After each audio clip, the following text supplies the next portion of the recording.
गंगा माँ के श्राप से अब किसी की बलि नहीं चढ़नी चाहिए माँ, और इसके लिए अब मुझे अगर भक्ति भी करनी पड़े तो मैं करूंगा। अरे बाप रे, अब तुम मेरी बात समझ गए। दिव्यानी को इस घर में बहू बना कर लाओ, उसे इस घर का हिस्सा बनाओ, यही मेरी इच्छा है। ये सब हो जाएगा माँ, ये तो अभी से उसके आधे परिवार का बन गया है। क्यों रे? ए, चुप कर यार।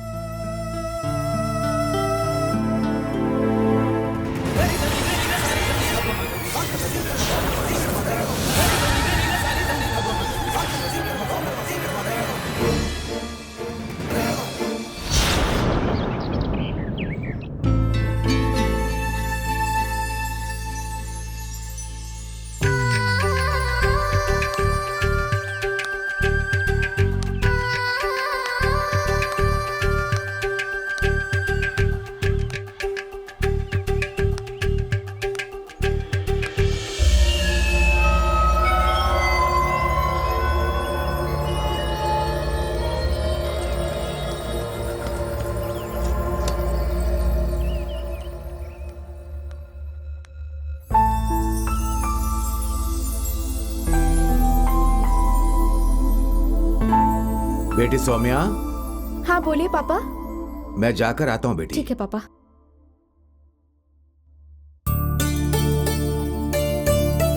पापा। दिव्यानी,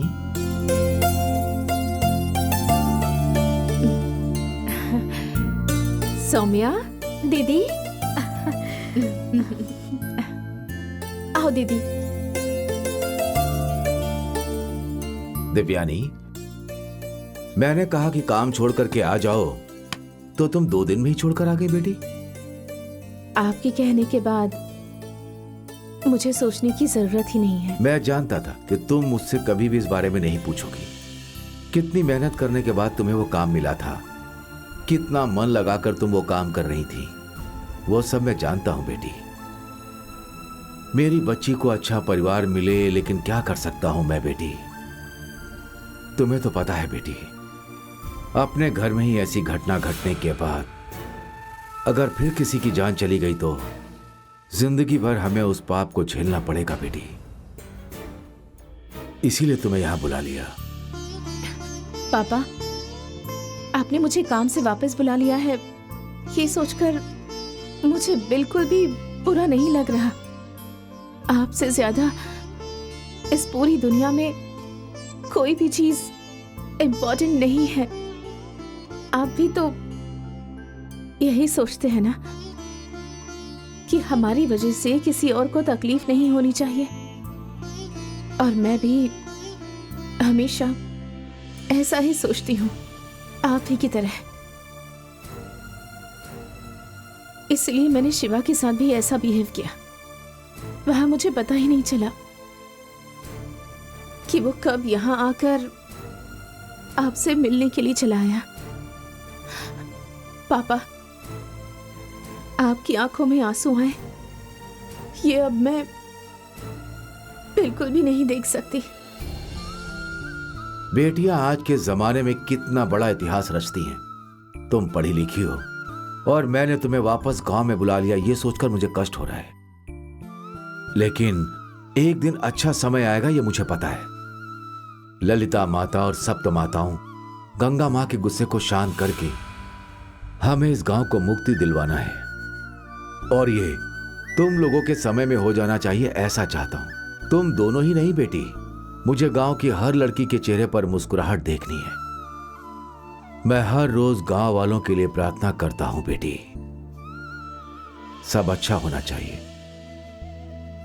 ठीक है बेटी, तुम सफर में बहुत थक गई होगी। सौम्या, हाँ, दीदी पापा। को अंदर ले जाओ और इन्हें जो चाहिए वो दे दो। ठीक है पापा। बेटी, मुझे गांव के अंदर जाना एक जरूरी काम है, मैं उसे पूरा करके जल्दी आऊंगा। ले जाओ ठीक है दीदी को। पापा। हाँ। दीदी,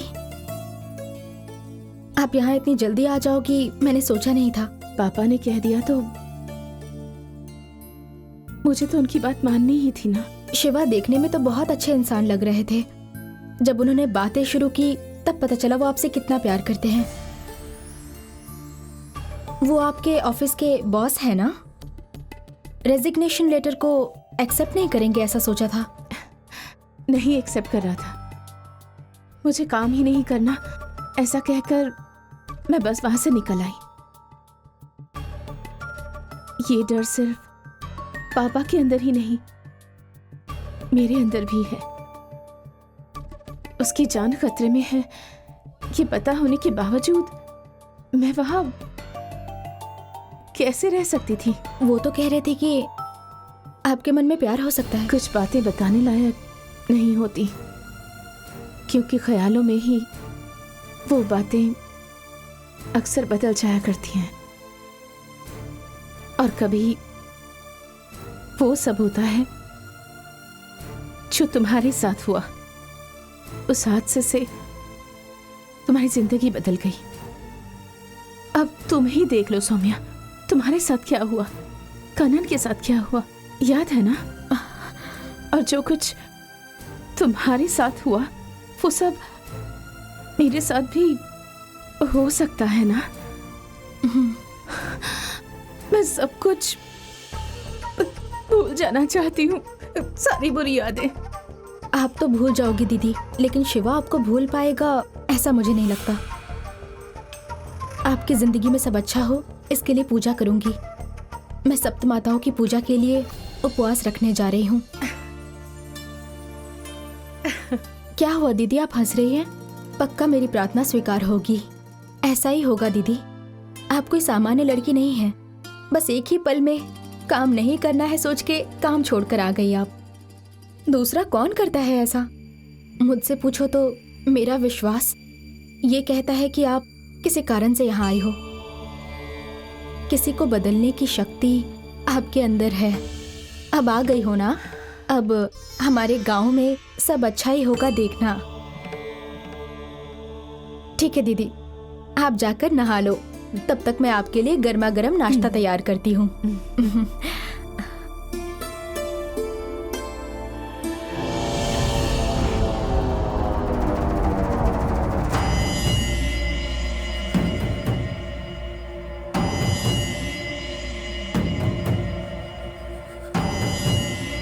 सब लोग प्रणाम कीजिए।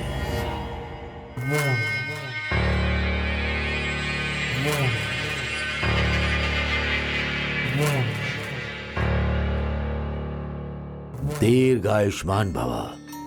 मेरे आशीर्वाद के साथ 100 सालों तक खुशी खुशी जियो। जल्द ही तुम्हारा विवाह हो, ऐसा आशीर्वाद। विवाह धूमधाम से हो, बालकों का जन्म हो, अपने मंगल सूत्र के साथ खुशी से रहो। पंडित जी, आपके आशीर्वाद से सच में अगर ऐसा होगा तो ये हमारा भाग्य है। पंडित जी, अगर आपकी इच्छा पूरी हुई तो और ये गांव श्राप मुक्त हुआ तो, मेरा मतलब इस श्राप से मुक्ति मिली तो पूरा गांव खुश हो जाएगा। अगर ये हो गया तो आपके नाम पर 100 एकड़ अच्छा खेत आपको दान में दे दूंगा। लेकिन भाग्य में ऐसा नहीं लिखा है। दूसरे गांव की लड़कियां इस गांव में बहू बनकर तो आ सकती हैं, लेकिन इस गांव में पैदा हुई लड़कियों के साथ कुछ भी अच्छा नहीं हो रहा। अगर हो भी गया तो ज्यादा समय के लिए नहीं। विष को काटने वाली जैसे औषधि होती है, उसी प्रकार संसार में चाहे पाप हो या श्राप हो, उसका समाधान कुछ ना कुछ अवश्य होता है। इसका समाधान करने के लिए कोई सामने आया तो ही आपके इस गांव को मुक्ति मिल सकती है। हमने बहुत कोशिश की है पंडित जी, मगर हम कामयाब नहीं हुए। कोई भी फायदा नहीं हुआ। और इसके समाधान के लिए मैंने बहुत बलि चढ़ाई है, फिर भी हमें श्राप से मुक्ति नहीं मिली। उस टीले में दूध चढ़ाकर नाग माँ को शांत करने की पूजा करते रहे। उसके बाद भी कोई मुसीबत इस गांव में ना आ जाए, ये सोचकर डरते ही रहते हैं। इससे ये पता चलता है कि समाधान के लिए सही कार्य नहीं हुए। नाग माँ की शक्ति से बढ़कर कोई दूसरी शक्ति इस गांव में प्रवेश नहीं कर पाई है। कोई भी दूसरी शक्ति इस गांव में प्रवेश कर ही नहीं सकती है। ऐसी शक्ति को क्या आप हमारे गांव में ला सकते हैं पंडित जी? संभव है। संभव है तो फिर कौन सी शक्ति है? केरला में एक महान शक्ति रहती है, मैंने उसके बारे में सुना है। केरला में नागाराम नाम का एक गांव है। उस गांव में केशव नंबोदरी नामक एक शक्ति से परिपूर्ण तांत्रिक रहता है।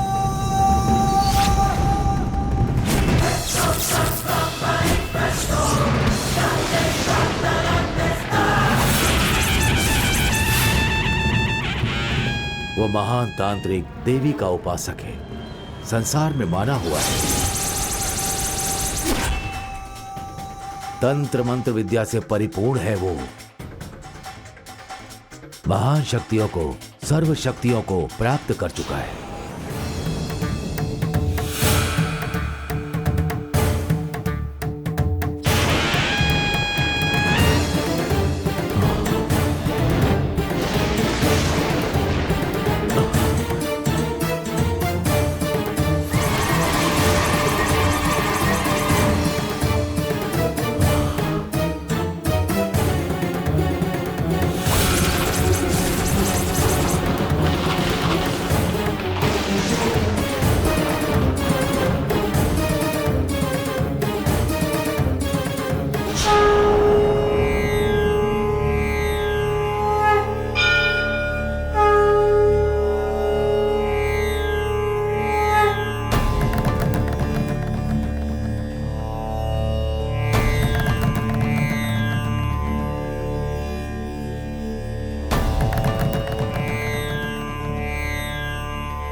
गंगा माँ के श्राप से कष्ट उठाने वाले इस गांव को श्राप से मुक्ति दिलाना होगा। सप्त माताओं की मूर्तियों को खोजकर उन्हें पुनः प्रतिष्ठित करना होगा। श्री ललिता देवी माता के मंदिर का दरवाजा खोलकर उनका जीर्णोद्धार करना होगा। जो भी सामग्री चढ़ानी है चढ़ाकर उनकी नित्य पूजा करनी होगी। माता की पूजा में जो भी सामग्री लगे उसे पूरा करना होगा। नमस्कार पंडित जी। नमस्ते स्वामी। नमस्कार पंडित जी। नमस्ते। नमस्ते गुरुजी।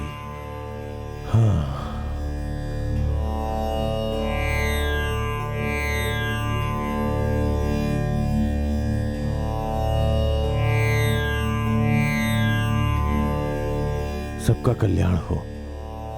बैठिए।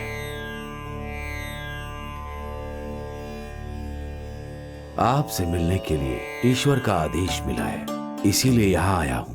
ईश्वर की कृपा से आपके दर्शन हो गए। इस गांव के भले के लिए आपसे मुझे एक कार्य करवाना है। ये मेरा भाग्य है गुरुजी। कहिए गुरुजी, आप जो भी आदेश देंगे मैं उसे पूरा करूंगा। हमारे गुरुदेव ने मुझे एक कार्य सौंपा है, वही कार्य करना है। उसके लिए गुरुदेव ने मुझे एक मार्ग का सुझाव दिया। अच्छी बात है गुरुजी। हाँ स्वामी जी। वो तालपत्री का बक्सा ले आइए। जी।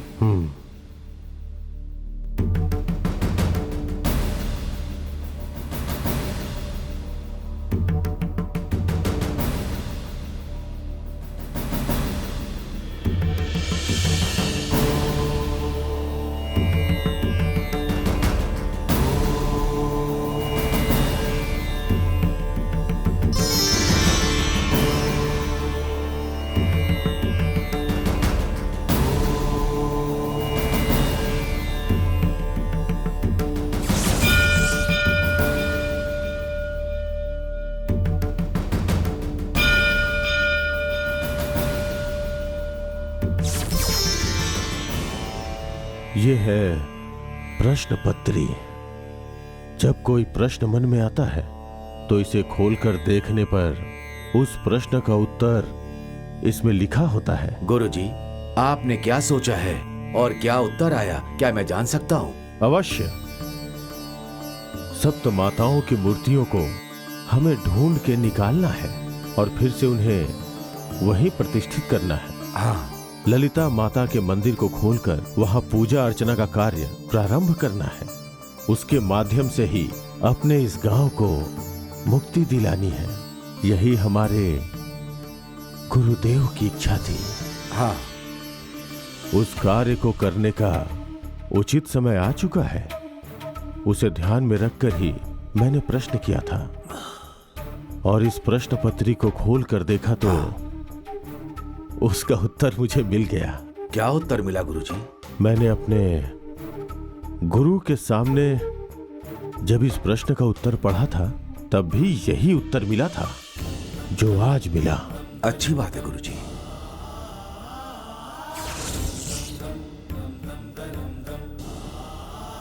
जिस पे ललिता देवी का आशीर्वाद हो, एक बालिका जिसका जन्म पैरों की तरफ से हुआ हो और सारी देवियों की शक्ति प्राप्त करने वाली, वो जो भी सोचेगी उस कार्य को पूर्ण करने वाली होगी। ऐसी दिव्य शक्ति का पता लगाना होगा। ऐसा मेरे प्रश्न के उत्तर में लिखा है। अब मान गए ना तुम? हाँ, आओ।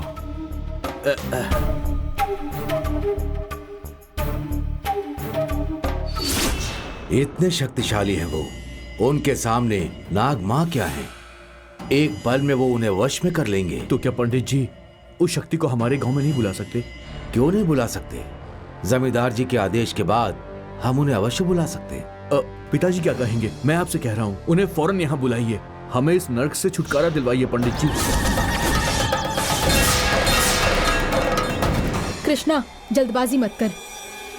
हम नाग माता के आदेश के बिना किसी भी चीज को हाथ नहीं लगा सकते, और हम उसका समाधान कुछ न कुछ सोच कर करेंगे। कोई नई मुसीबत नहीं चाहिए। कुछ गड़बड़ हो गई तो किसी की बलि चढ़ जाएगी। इस गांव ने बहुत तकलीफें उठाई हैं, बहुत हुआ। हाँ कृष्णा, उनके आदेश के बिना ना तो इस गांव में कोई आ सकता है और ना ही कोई यहाँ से जा सकता है। नरसिम्हा,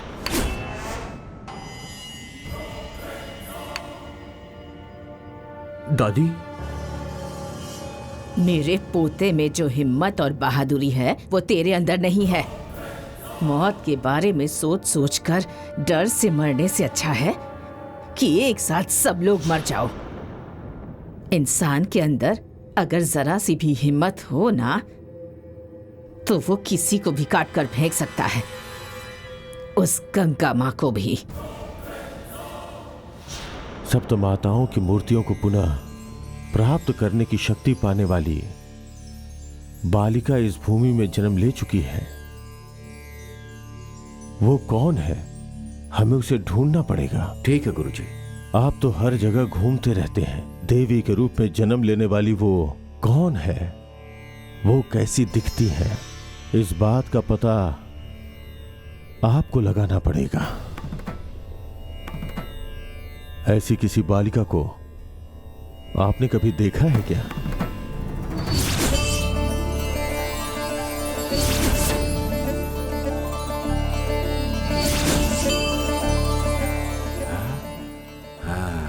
गुरुजी, जैसी बालिका के बारे में आप कह रहे हैं वैसी एक बालिका है गुरुजी।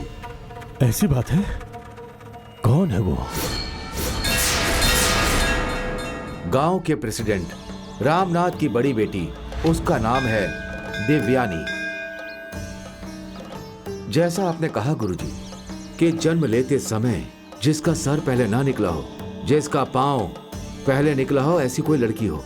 पढ़ाई में सबसे आगे, दूसरे शहर में जाकर काम करने वाली, गंगा माँ का आदेश पाने वाली, वही वो पहली लड़की है।